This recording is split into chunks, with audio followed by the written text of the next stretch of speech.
તમને એ ખબર છે કે એકાગ્રતા વિના માણસ કોઈ કામમાં સફળ થાય નહીં, કોઈ કામમાં નહીં. ચાહે તમારે સંગીત શીખવું હોય, ભણવું હોય, ગોખવું હોય, વાંચવું હોય, અરે આ તો સંસારના સુખ ભોગવવા હોય એમાં એકાગ્રતા હોય તો જ સુખ આવે. અને એવી જે એકાગ્રતા એનો જડ મૂળમાંથી નાશ કરે છે એ છે મોબાઈલ. જો આ મોબાઈલ ભગવાને આપ્યો પણ ઘણાને વાપરતા જ નથી આવડતું કે આનો ઉપયોગ શું કરાય ને શું ન કરાય ને કેમ કરાય ને કેટલો કરાય, ક્યારે મૂકી દેવાય એની ખબર નથી પડતી. અને મોબાઈલ વાપરીને માણસ એટલા બધા છે ને વ્યાકુળ ને આમ ચિત્તભ્રમ જેવા થઈ ગયેલા છે. મોબાઈલે તો બહુ મોટું નુકસાન કર્યું, ત્યાગાશ્રમમાં કર્યું ને ગ્રસ્તાશ્રમમાં કર્યું. કે મોબાઈલનું મહત્ત્વ સંસારમાં આ વર્ષથી ઘટ્યું.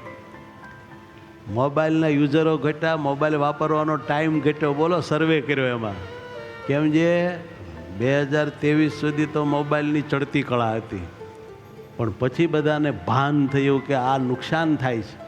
પછી ચારેય કોરથી છાપામાં મીડિયામાં બીજે ને ત્રીજે મોબાઈલ વિશે લોકો બોલવા જ માંડ્યા કે મોબાઈલ આ નુકસાન કરે, મોબાઈલથી આ થાય, મોબાઈલમાંથી લત થાય ને છોકરાને આમ થાય ને ખૂન થાય ને, અને એમાંથી જુગાર રમતા બાપાના બધા રૂપિયા બેંકના વાપરી નાખે ને પછી સુસાઇડ કરે ને બધું બહુ હાલ્યું. એટલે અત્યારે ચારેય કોર ઓટોમેટિક વપરાતો ઓછો થઈ ગયો, કારણ કે એક હામટા બધા એની નિંદા કરવા ચોંટી પડ્યા છે.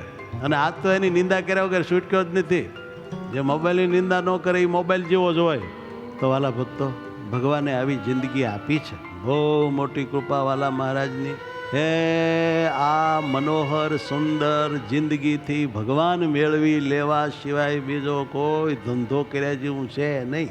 જીવાત્માનો મોક્ષ કરવો એ જ મનુષ્ય દેહનું મનુષ્યત્વ છે, બાકી તો પશુત્વ જ છે.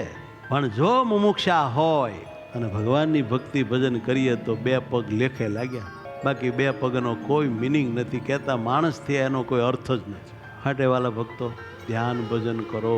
શું કીધું? ધ્યાન ભજન કરો.